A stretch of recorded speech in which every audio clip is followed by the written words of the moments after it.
फिर आते हैं हम रिमूवल पर हम आते हैं।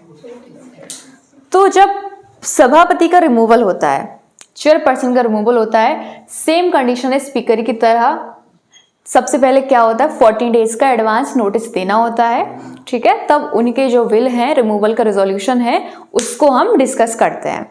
फिर क्या है कि 2 हाउस होते हैं, ध्यान रखिएगा। जब स्पीकर ऑफ लोकसभा को हटाते हैं तो उनका रिजोल्यूशन है, जो संकल्प है, उसको सिर्फ लोकसभा में ही डिस्कस किया जाता है, लोकसभा में ही पारित किया जाता है, यानी कि लोकसभा में ही उसको बिल को पास किया जाता है by a special majority.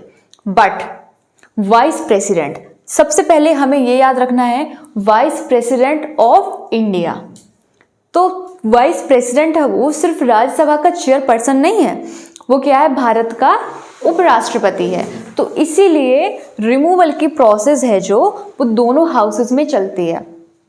Rajya Sabha से ही स्टार्ट होगी, राज्यसभा में स्पेशल मेजॉरिटी चाहिए होगी, 14 डेज का एडवांस नोटिस वाइस प्रेसिडेंट को दिया जाएगा। फिर उसके बाद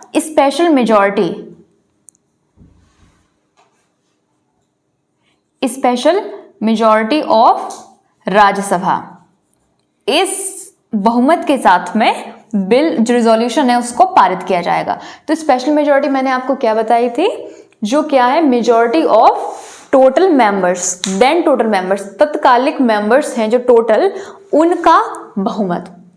प्रेजेंट एंड वोटिंग का नहीं है, यहाँ पे स्पेशल मेजॉरिटी किसकी लग रही है, राज्यसभा की, but simple majority of Lok Sabha की क्या है, साधारण बहुमत।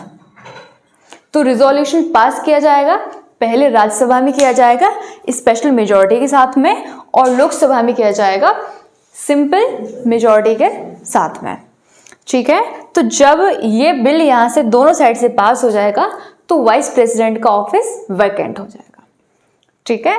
कुछ कंडीशंस हैं, जब ये प्रोसेस चल रही होती है तो कुछ अंडर कंसिडरेशन कुछ चीज़ें हैं, विचाराधीन हैं, क्या क्या इनके राइट्स मिलते हैं और क्या क्या हटा दिए जाते हैं, क्या क्या नहीं मिलते हैं।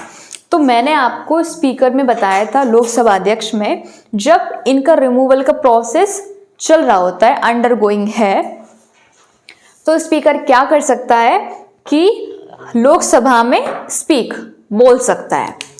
मैंने आपको बताया था स्पीक कर सकता है। सभापति भी राज्यसभा में स्पीक बोल सकता है, ठीक है। टेक पार्ट भी ले सकता है, कहाँ पे, राज्यसभा में। स्पीकर कहाँ पे ले सकता है पार्ट, लोकसभा में। कांट प्रिसाइड ओवर सिटिंग, इसका मतलब क्या है, वो अभी प्रिसाइडिंग ऑफिसर तो है नहीं, इसीलिए सिटिंग्स हैं, जो बैठक है, उनकी अध्यक्षता तो कर ही नहीं सकते हैं।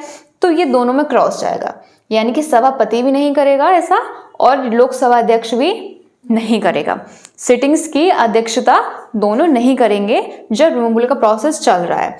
फिर क्या है, वोट इन फर्स्ट इंस्टेंस, पहली बार में वोट देते हैं।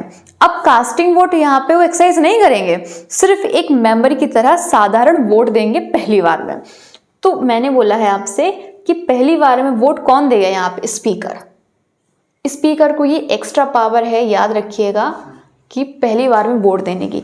बट सभापति को ये पावर नहीं है कि फर्स्ट टाइम में वोट दे।